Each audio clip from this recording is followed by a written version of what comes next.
Et bonjour, alors me voici en direct de la studio mobile. Et je sais pas pourquoi j'avais l'impression que j'avais ouvert le vlog. J'avais débuté le vlog avec vous aujourd'hui, mais non, je suis partie pour le boulot parce que c'est ça, je suis partie vite. Et je l'ai pas commencé, alors me voici. Je commence le vlog. Ce matin, vous avez raté mon petit rituel du sapin. Je vais le faire à tous les matins maintenant. Ça me fait vraiment du bien. C'est comme super relax. Et ben c'est ça. En me faisant mes déplacements, j'ai continué ma lecture en cours, qui est ma lecture audio, qui est Le Cercle de pierre de M.W. Craven. Donc, je l'ai aussi en numérique, comme vous pouvez voir. J'avais la possibilité de le lire en papier, mais quand c'est des livres de bibliothèque, maintenant, je suis un peu stressée quand c'est des romans comme ça. Parce que je veux pas qu'il arrive quelque chose dans les transports. C'est ainsi comme je suis super maladroite. Ben, c'est ça. Je vais pas prendre de chance. Alors donc, celui-là, jusqu'à maintenant, ça me plaît bien. Là, en fait, l'intrigue avance, pas l'intrigue, mais en fait, la mise en place avance assez pour que le fameux Washington Poe, j'en ai parlé un peu plus hier, là, si jamais vous êtes perdu, je vais faire mon vlog d'hier. Le fameux inspecteur Washington Poe qui revient, en fait, qui reprend du service, va se rendre compte, va devoir aller sur le terrain parce que les meurtres de tueurs en série s'accélèrent et ça indirectement l'implique un peu plus. Et il va avoir besoin de quelqu'un pour l'aider. Et c'est là qu'entre en scène la fameuse Tilly Bradshaw, qui est cette employée qui est neuroatypique finalement. Et ben là, il va se rendre compte, lui, qu'il faut vraiment qu'il apprenne à savoir comment interagir avec elle. Parce qu'elle en a vraiment besoin, mais c'est quelqu'un qui a comme vraiment besoin d'une routine, elle n'est pas capable de sortir du poste de police. Il faut vraiment qu'elle travaille toujours dans un même lieu et tout. Donc, c'est intéressant parce qu'au départ, il a l'air de ne pas trop comprendre sa réalité. Puis rapidement, il comprend qu'en fait, en plus, elle a été victime un peu d'intimidation ou de discrimination de la part des autres employés. Puis là, ben, je pense qu'il commence à un peu s'attacher. Fait que j'ai bien hâte de voir comment ça va évoluer. Donc, jusqu'à maintenant, ça me va. Comme je vous dis, je continue encore en traduction française. C'est pas jusqu'à maintenant... j'ai pas l'impression que ça va être un coup de cœur enlevant, mais j'ai l'impression que ça va être une lecture prenante dans le sens où c'est vraiment mis en place avec un trailer et tout. Je pense que quand même, les personnages, je pense, vont me plaire. Et peut-être que l'histoire, pour moi, ne sera pas mémorable. Ça, c'est mon hypothèse. On verra si ça se vérifie au fur et à mesure. Et sinon, ce midi, j'ai finalement lu le fameux Le Filtre de Florence Hinkel, qui est dans la collection ici, court toujours chez Nathan. Et comme vous pouvez voir, c'est une collection, j'avais oublié de le mentionner, mais c'est une collection qui permet d'avoir accès, en fait, à un audiobook. Bien, je l'ai montré en image tantôt, mais qui permet d'avoir accès à la version audio du livre. Donc, quand on achète le livre, bien là, dans ce cas-ci, quand on est avec la bibliothèque, on peut accéder. On scanne le code QR. Il y a une application dans laquelle on a accès à un fichier qui est en mode privé, donc juste pour les gens qui ont accès au code QR. Et on peut écouter la version audio. Donc ça, je sais que dans certaines collections québécoises aussi, c'est possible. Puis de plus en plus, ils le font. Fait que comme je vous disais, un peu dans le sens de ce que je vous disais, que ces collections-là sont non seulement plaisantes, audacieuses, mais aussi qui peuvent avoir ça peut être des lectures un peu outils dans différents contextes. Bien, raison de plus, c'est encore plus inclusif. Parce que pour des gens qui ont besoin d'avoir la version audio, c'est super. Ou pour des gens comme moi, qui font du transport, puis qui là, ils se disent « Ah non, je l'ai commencé, même si c'est un court livre, puis je veux savoir qu'est-ce qui va se passer. » Je peux l'écouter en audio. Donc ça, je trouve ça super. Par contre, celui-ci, j'ai pas été super convaincue. Je vais quand même vous relire la 4e de couverture. Est-ce que j'ai le temps? J'ai le temps. Je lis la 4e de couverture pour que ça vous donne un petit peu une idée de qu'est-ce qui se passe là-dedans. Vous allez enfin avoir l'apparence que vous méritez. Ça a commencé comme ça. Cette publicité a déboulé dans ma page For You sur TikTok. Le filtre véritable, commercialisé par Devil Filter Maker. Il promettait des miracles. Dès le paiement validé, avant que ne s'affiche un « Merci pour votre confiance », l'écran du téléphone s'est mis à briller avec force. D'une lueur rouge, brève et intense. C'était trop bizarre. Mais je ne me suis pas posé plus de questions, j'ai aussitôt utilisé le filtre et été bluffé par le résultat. C'était bien moi, mais en mieux. Donc avec la 4e de couverture comme ça, je sais pas, je m'attendais à quelque chose avec quelque chose d'élément un peu science-fiction ou inexplicable. C'est quand même le cas. Mais dans celui-ci, on est vraiment beaucoup dans le réalisme. Puis celui-ci, je me souviens pas si les autres courts toujours que j'ai lus étaient aussi, disons, ouvertement didactiques, mais celui-là, il était ouvertement didactique. Donc, on va apprendre à connaître la jeune fille qui est malheureusement victime de ça. Et elle s'appelle Sam. Et en fait, même dans la présentation, on dit qu'elle est atteinte de dysmorphophobie. Donc, c'est-à-dire qu'elle aperçoit son corps d'une façon qui n'est pas la réalité. Donc, c'est vraiment une maladie. Et, écoutez, comme on a ça, on va apprendre à la découvrir vraiment par le biais de la présentation que Lilou, sa meilleure amie d'enfance, va en faire. On va apprendre un peu à connaître sa vie, puis on va comprendre un peu peut-être certaines causes peut-être qui ont pu mener à la dysmorphophobie. Mais ça va beaucoup être axé là-dessus. Puis je suis consciente que c'est une réalité qui est présente en général, mais particulièrement chez les adolescents et adolescentes. Donc, je comprends l'importance de ça. Je comprends aussi que cette application-là a bien entendu de jouer sur ce genre de sensibilité-là. Donc, je comprends tout pourquoi il faut que ce soit là, mais pour moi, ça a pris tellement de place qu'il n'est pas resté beaucoup de choses pour la fameuse application. Puis, bon, il va y avoir de l'inexplicable qui va se passer. En même temps, sa meilleure amie va rester les deux pieds dans le réel. Puis, dans le fond, ça va se transformer un peu en un sauvetage psychologique, en fait, d'une personne. Mais c'est présenté par la fameuse adolescente Lilou. Puis je dis pas qu'on peut pas être mature de façon quand on est adolescent, aucunement. C'est tout à fait faux. On peut être super mature. Mais je trouvais que la façon de verbaliser par le personnage de Lilou était pas du tout crédible par rapport à comment un adolescent l'aurait exprimé. Donc, c'était très adulte, c'était très analytique et tout ça par rapport à la situation de santé mentale que semblait vivre Sam.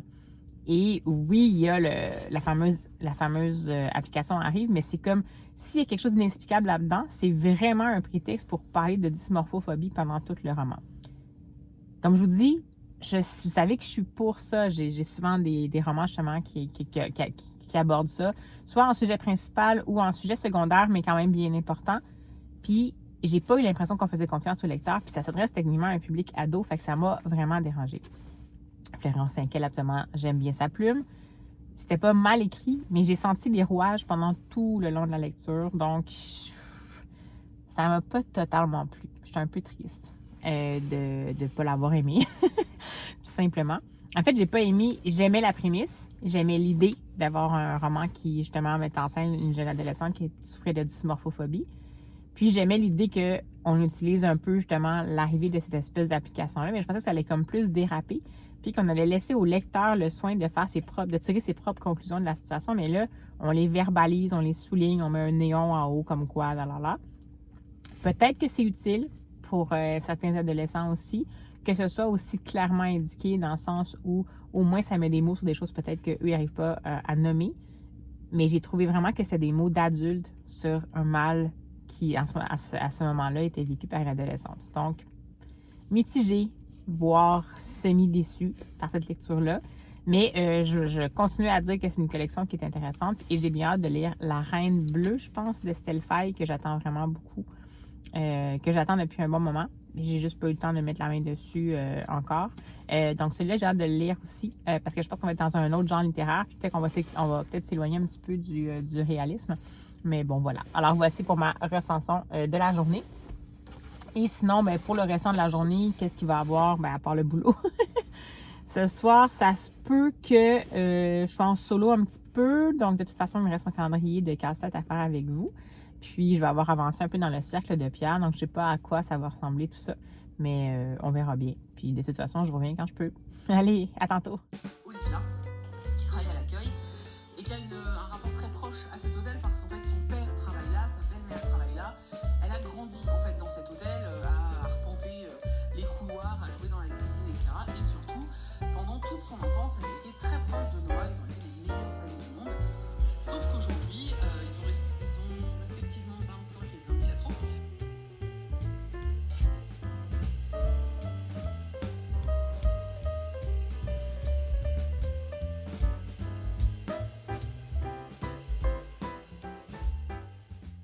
Et bonsoir! Alors, me revoici en mode pidge. De retour de la maison, j'ai mangé, j'ai regardé un peu des vlogmas et là, c'est le temps du quart de travail du soir, c'est-à-dire les calendriers de l'Avent. Je vais ouvrir avec vous le calendrier des casse-têtes. Puis après, j'ai une lecture dont je vais vous parler. Et après, j'ai potentiellement un petit unboxing à faire avec vous. Bref, on commence par le classique. Le classique, n'est-ce pas? Alors, on va voir où on en est aujourd'hui.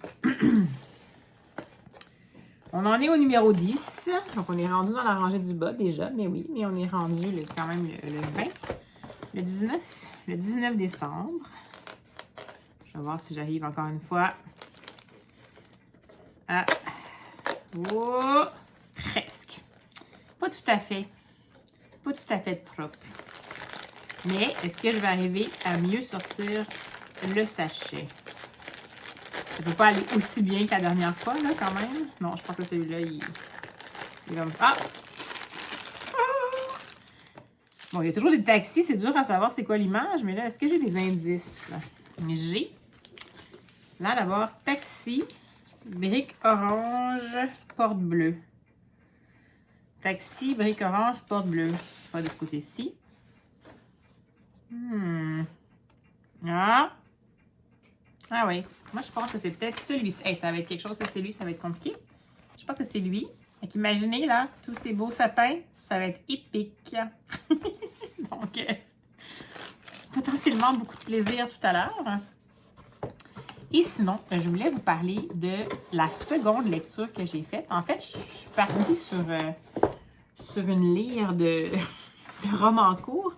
Tu sais, je vous parlais en fait de L'été de la Reine Bleue d'Estelle Faye, qui est un roman court chez Nathan. Et en fait, ce que j'ai remarqué, c'est que j'avais la possibilité d'y avoir accès aussi à ma bibliothèque où je travaille. Donc, je l'ai pris, je l'ai emprunté et il y avait aussi le petit code QR et je l'ai testé. Donc, je l'ai testé en mode audio et je l'ai écouté au retour. Donc, et L'été de la Reine Bleue, c'est un coup de cœur. Mais vraiment, c'est pour ça que je vous disais, ça l'a juste pas fait pour moi l'autre, celui de Laurent Cinquiel, mais ça me surprenait parce qu'absolument, ça me parle bien les romans de cette petite collection-là. Donc, c'est court toujours. Oui, c'est court toujours. Et voilà, donc dans cette histoire-là, on va suivre une jeune femme qui va... En fait, on est dans un futur lointain proche, non, un futur lointain, mais du monde qu'on a aujourd'hui.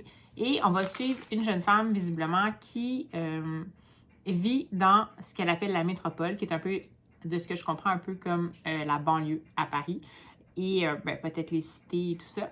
Et on est rendu dans un monde où, évidemment, l'humain s'est complètement foutu des avertissements concernant le réchauffement climatique, a bousillé l'équilibre de la Terre et où tout a changé, il n'y a plus aucune saison vraiment, il y a une grosse saison des orages, puis les orages créent des énormes dégâts, de la grêle, des glissements de terrain et tout.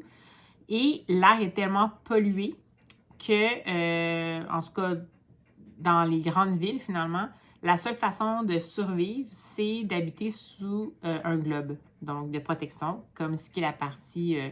il y a une partie de, je pense que c'est Paris-Centre qui appelle, qui est vraiment avec une bulle et tout.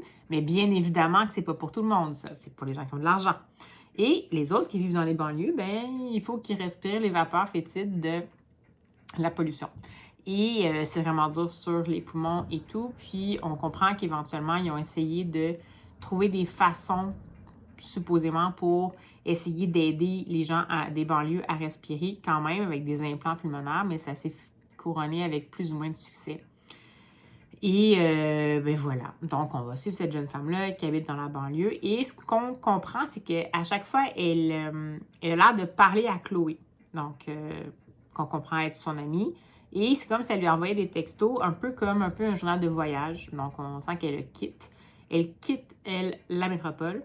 Et on comprend que c'est parce qu'en fait, ses poumons sont plus assez forts pour rester où est-ce qu'elle est là, est complètement étouffée et elle vit plus ils sont plus capables en fait de respirer l'air qui était respirable. Puis la seule option qu'elle a, c'est d'aller à un endroit qui s'appelle le centre, qui semble être en campagne, en race campagne. Donc on la suit là-dedans. Et dans le train, elle s'en va en race campagne, elle arrive là-bas, puis c'est une espèce de... Ça évoque potentiellement les sanatoriums, mais c'est pas nécessairement ça. C'est juste que c'est un endroit où l'air est frais, où il n'y a pas de pollution. Puis où les gens qui ne peuvent pas rester en ville à cause de la pollution puis de leurs poumons vont faire des séjours où tant qu'il n'y a pas de solution qui est faite par rapport à, par exemple, des implants pour les poumons, ben peut-être rester là toute leur vie. Mais ils doivent partir et se séparer de leur famille. Donc, cette jeune femme-là arrive là. Évidemment, elle a toujours vécu dans la métropole, donc c'est un choc terrible quand elle va arriver là, parce que pour elle, c'est bruyant, la campagne, parce qu'en fait, c'est tellement silencieux que tout ce qu'il y a comme petit bruit, elle l'entend fois 1000, ça la fait un peu paniquer. Puis quand elle va arriver au centre, ben c'est comme à chaque fois qu'on arrive à un endroit, une nouvelle école ou tout ça, bien évidemment qu'il y a des gens qui sont là, c'est pas tout le monde qui est super sympathique. Mais dès le départ, elle va rencontrer une jeune fille qui est assez particulière. Elle a les cheveux bleus, puis elle s'appelle Gilles. Et est dans sa bulle, elle lit son livre, puis tout ça. Mais c'est comme un peu la seule avec qui elle va un peu connecter. Donc, on va suivre l'évolution de la jeune femme qui vient d'arriver dans le centre. Et comment elle va apprendre à connaître la fameuse Gilles. Elle va se rendre compte que les autres l'aiment pas tant que ça. Puis là, ils disent que c'est un monstre et tout. Puis plus ça va aller, puis plus elle va en apprendre sur qui elle est. Puis qu'est-ce qui fait potentiellement que les autres la traitent de monstre. J'en dirai pas trop parce que techniquement, ça révèle quand même une partie de ce qui se passe. Et avec cette jeune femme-là, elle va découvrir qu'est-ce que c'est d'avoir un lien fort. Je vais essayer de dire ça comme ça. Puis elle va aussi découvrir l'océan, chose qu'elle n'a jamais vue, parce qu'en fait, à Paris, à la métropole où est-ce qu'elle était, il n'y en avait pas. Elle va aussi découvrir l'océan, puis elle va aussi découvrir le passé, qu'il aurait pu enseigner depuis longtemps. C'est-à-dire le passé, c'est la géographie avant qu'il y ait trop de réchauffement climatique puis que tout soit enseveli. Donc, c'est un peu ça. J'en ai dit quand même pas mal, mais tu sais, c'est un roman court, je ne peux pas vraiment aller plus loin que ça. Mais ça, c'est le contexte, mais c'est surtout l'histoire. C'est l'histoire d'un exil, c'est l'histoire d'un deuil humain, d'un deuil écologique aussi, quand que la prise de conscience de qu'est-ce qui a été avant, puis comment ça se fait que les gens n'ont pas réagi, puis que elle se ramasse dans une situation où est-ce que elle n'a pas le contrôle, elle n'a jamais connu des choses qu'elle aurait peut-être dû ou souhaité connaître, puis tout ça parce que les gens n'ont pas réagi. Et, mais c'est aussi l'histoire d'un amour. Et, ben, de l'amour, puis d'un amour. C'est tellement bien écrit, là. C'est tellement excellent. C'est bon, c'est beau, c'est doux. C'est super bien construit. On apprend à découvrir les personnages petit à petit, bien entendu. La narration est menée par la personnage principale, celle qui quitte la métropole. On va connaître Gilles, puis peut-être un personnage secondaire, mais tu sais, c'est vraiment... Et c'est sûr qu'en 64 pages, il faut qu'ils ciblent quand même un peu qu'est-ce qu'ils font. En même temps, c'est assez habile pour à la fois faire une mise en contexte qui n'est pas en mode, qui est disséminée tranquillement, qui est transmise au lecteur au fur et à mesure, mais on n'est pas trop perdu, mais on comprend assez entre les lignes pour essayer pour se situer par rapport à où on est dans l'espace-temps, qu'est-ce qui s'est passé potentiellement. Puis plus ça va, puis plus on a des détails, mais techniquement, on comprend quand même globalement. Ça pourrait être quelqu'un qui se fait une mise en contexte qui prend plein de temps, puis après ça, elle présente les personnages, puis après ça, il y a un peu d'action, puis on va trouver que ça se finit trop court. Mais là, c'est vraiment bâti comme, encore une fois, comme un roman, mais peut-être comme une short story américaine, donc peut-être pas nécessairement une structure de nouvelle, quoique. Mais c'est riche, c'est émouvant, c'est confrontant. Côté écologique, c'est très confrontant. C'est touchant. À la fin, c'est vraiment, il y a une fin qui fait qu'on est comme juste... ça fait beaucoup, beaucoup réfléchir. Ça stimule la réflexion. Mais surtout, c'est des personnages auxquels on s'attache d'emblée, dès le départ. Puis la voix de la jeune femme, elle est crédible pour l'âge qu'on pense qu'elle a. Elle est crédible pour où est-ce qu'ils sont rendus dans l'évolution de l'humain, donc par rapport à, dans le fond, comme quelqu'un qui n'aurait jamais connu qu'est-ce qu'on a connu, ben c'est crédible tout à fait. C'est pas trop ampoulé, c'est pas trop adulte, mais c'est pas trop ado. Je vous dis, pour moi, c'est un bijou, ce petit roman-là. J'avais un peu anticipé ça. J'avais peur d'avoir trop anticipé et d'avoir des attentes un peu trop élevées. Mais finalement, j'ai bien fait. Donc, c'était celui-là au départ que je voulais lire. J'ai été intriguée par le fil de Florence Hinkel parce que c'est la même collection et que les couvertures maintenant sont vraiment attrayantes. Oui, je me suis laissée attirer par la couverture pour le Florence Hinkel. Mais ça a moins bien marché pour celui de Florence Hinkel, mais vraiment Estelle Faye. Je sais qu'elle écrit beaucoup d'autres choses. Ça me donne juste envie de lire plein d'autres de ses romans qui ne sont pas toujours des romans courts. Mais c'est une plume vraiment à découvrir. Si vous ne l'avez jamais découverte, ça vaut le déplacement.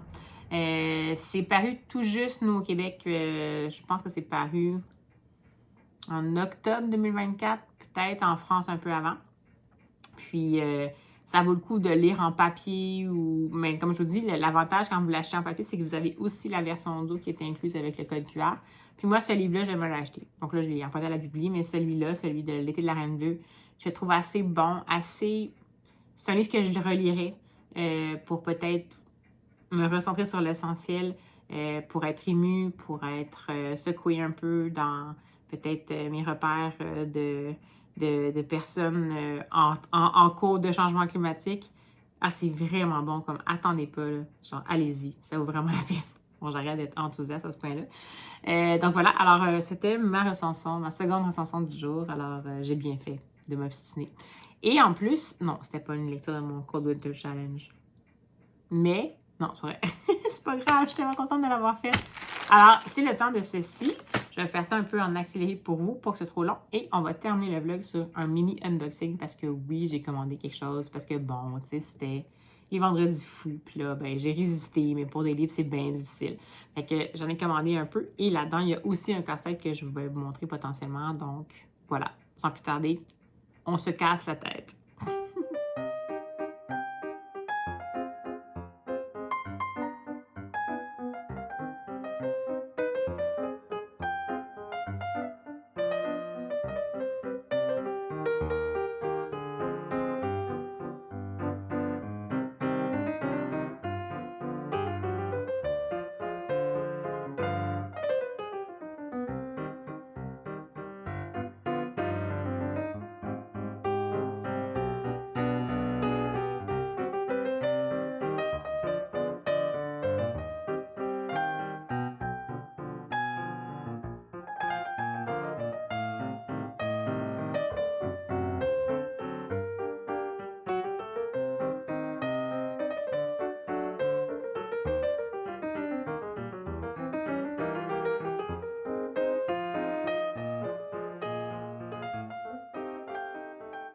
Et bonjour! Alors, le petit casse-tête était super agréable à faire, finalement. Il était dur, là, mais dans le sens que les parties de sapin, il a fallu vraiment que j'y aille avec... il n'y avait pas beaucoup de micro-détails auxquels se rattacher pour nous aider à déterminer où allaient les pièces. Donc, c'était pas super évident, mais il était agréable à faire quand même. Alors, voilà. Voilà venu le moment de la grosse boîte. Alors, on va ouvrir ça ensemble. Et comme j'arrive jamais à l'ouvrir par l'endroit où on est censé l'ouvrir, d'habitude, je le fais autrement, mais là, je pense que j'y arriverai pas. Alors, attention aux oreilles.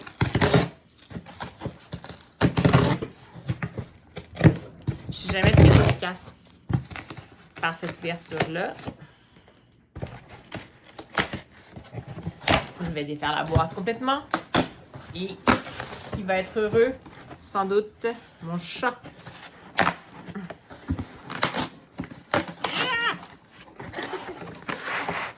Oh boy! OK. Je vous montrerai pas l'intérieur, c'est correct, mais c'est pas les gens qui ont le plus de talent pour emboîter les choses. Alors, tout d'abord, je vais vous montrer le casse-tête. Je pense que je vais mettre ça comme je fais habituellement, c'est-à-dire par terre. Donc, le casse-tête. Alors, ça s'appelle Into the Bookstore. Puis là, ça a l'air d'être assez... Hein? C'est assez particulier. Donc, on a toutes les sections. Fantasy, Science Fiction, Sports, Travel, Young Adult, Mystery, Horror, avec des tout petits personnages. Et je me suis dit que ce serait chouette. C'est une pièce. Et c'est une œuvre de Giacomo Gambineri. Et c'est fait par Princeton Architectural Press. Donc, voilà. Je pense que c'est peut-être moi qui va le faire. Mon copain, avec moi, il y a un design qui va l'intéresser. Mais bon, je fais plus ou moins passer à côté quand même. Sinon, je me suis commandé. Je n'ai même pas encore commencé à lire le premier. Je l'ai mis dans ma pile à lire du Cold Winter Challenge, mais bon, là, il était là, puis je ne pouvais pas vraiment passer à côté. Alors, j'ai pris le tome 4 de la série des c'est quoi, Wayfarer? Je me souviens plus. Bref, c'est Becky Chambers, la série qui commence par The Long Way to a Small Angry Planet. Et oui, donc c'est ça ici. Je pense que c'est comme plus un tome compagnon. Donc, c'est The Galaxy in the Ground Within. Donc, Becky Chambers, qui est de la science-fiction bienveillante. Donc, j'aurai le tome 4, mais j'ai pas les autres. Celui-là, je vais absolument le prendre. Là, je vais prendre un livre, mais mon chat est dans la boîte, donc ça va être compliqué. Sinon, je me suis pris une édition un peu collector et qui fait une belle illusion. Un autre, Ray Bradbury. J'en avais lu un que j'avais vraiment beaucoup aimé. C'était The Martian's Chronicles. J'ai aussi des Illustrated Men, c'est tout encore des short stories. Celui-ci aussi, c'est des short stories. Puis c'est juste que j'aime vraiment beaucoup la plume de Ray Bradbury. Donc, à moins que celui-là, c'est une complète. C'est une complète! Je pensais que c'était des short stories. Mais c'est parfait. C'est bien correct. Alors voilà. Donc, celui-ci. Je sais pas si j'ai quelque chose à l'arrière.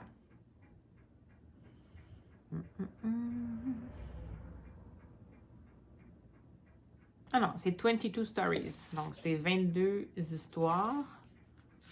C'est juste qu'en haut, ils ont mis le Toynbee comme vecteur, mais dans le fond, je pense qu'après ça, on va avoir chaque histoire. Ouais, c'est ça. On a 22 short stories. Et ensuite, je n'ai pas pu résister et je me suis commandé le tome 2 de Benjamin Stevenson parce que j'ai tellement aimé le tome 1 qui était Everyone in my family has killed someone. Donc, celui-ci qui est la deuxième partie. Donc, Everyone in this train is a suspect. Alors voilà, celui-là, il est en relié, mais c'était pas parce que je voulais absolument. Et cet achat-là, c'est grâce à, ou à cause de, Fluent Books, qui a découvert cette histoire-là en version traduite. C'est chez la collection Novel, je pense, en France. Je vais laisser l'horloge grand-père sonner. Il me semble que c'est ça, Novel. Je vais vous mettre la couverture. Puis ils font en fait des rééditions de classiques pour la jeunesse en version super belle, un peu collector. Puis j'aurais bien pris la version française, mais comme c'est une autrice qui a écrit en anglais au départ, je me suis dit que j'allais potentiellement le prendre. Donc, c'est Les Enfants du chemin de fer en français. Et donc, sans surprise, The Railway Children. C'est d'Edith Nesbit. Celui-ci, c'est dans une édition semi-collector chez Papermill Press. C'est pas les meilleures éditions collector, mais en plus, j'aimais bien leur petit côté vieillot. Puis il y a quand même des petits dessins style gravure à l'intérieur. Donc, pourquoi pas? Oups, je peux pas, il n'y a pas. Ma face est là. Voilà. Et The Railway Children, de ce que j'ai compris, dans ce cas, je vais me fier sur ce que Fluent Books a dit, mais c'est que c'est une famille, le père va quitter la famille et la mère va devoir se trouver sur un emploi ou changer de maison ou je sais pas trop quoi, et ils vont se trouver une maison qui est à côté d'un chemin de fer, et ça va être en fait le quotidien des enfants qui vont habiter à côté du chemin de fer. Ça me faisait peut-être penser à un univers qui pouvait peut-être ressembler peut-être aux Chroniques d'Avony. J'imagine, c'est pas que c'est Lucimo Montgomery, mais c'est des tranches de vie en fait d'enfants. Donc, on verra bien. Mais voilà, c'est un classique. Il y en avait d'autres, puis j'avais envie vraiment de le découvrir. Je sais pas c'est paru quand en premier. Bref, voilà. Alors, ceci pour l'autre livre. Alors, le butin de petits achats, finalement, ça va ressembler à ceci, n'est-ce pas? Et voilà, c'est ce qui va clore le vlog de la journée-soirée, voilà. Et je vais me remettre à mon écoute de Vlogmas, potentiellement en montant ce vlog-ci. J'espère que ça vous a plu. Finalement, ça va être une semaine de roman court. Mais voilà, dites-moi si jamais vous avez découvert, si vous connaissez déjà l'autrice Estelle Faye. Je ne sais pas si je le dis comme il faut. Je pense que c'est Estelle Faye qu'il faut prononcer. Vous me corrigerez si jamais je suis dans le champ. Mais si vous l'avez déjà lu, Est-ce que vous avez aimé? Si oui, c'est quoi les titres que vous me conseillerez pour poursuivre mon aventure dans aux côtés de la plume de cette autrice-là que j'ai vraiment beaucoup, beaucoup aimé. Puis ben voilà, j'espère que vous avez fait des bonnes lectures. Ça va me faire plaisir de vous lire en commentaire si ça vous dit. Je vais tomber bientôt en congé. Là. Je vous dis, il reste 1 journée et demie de travail. Oui, je compte les demi-journées, je suis à ce niveau-là. Puis après ça, ben, je vais essayer de me rattraper dans mes réponses à vos commentaires. Donc, désespérez pas si vous me posez des questions. Je les garde en tête et je vais leur répondre dès que possible. Alors, ben voilà, sans plus tarder, allez, on se dit à demain!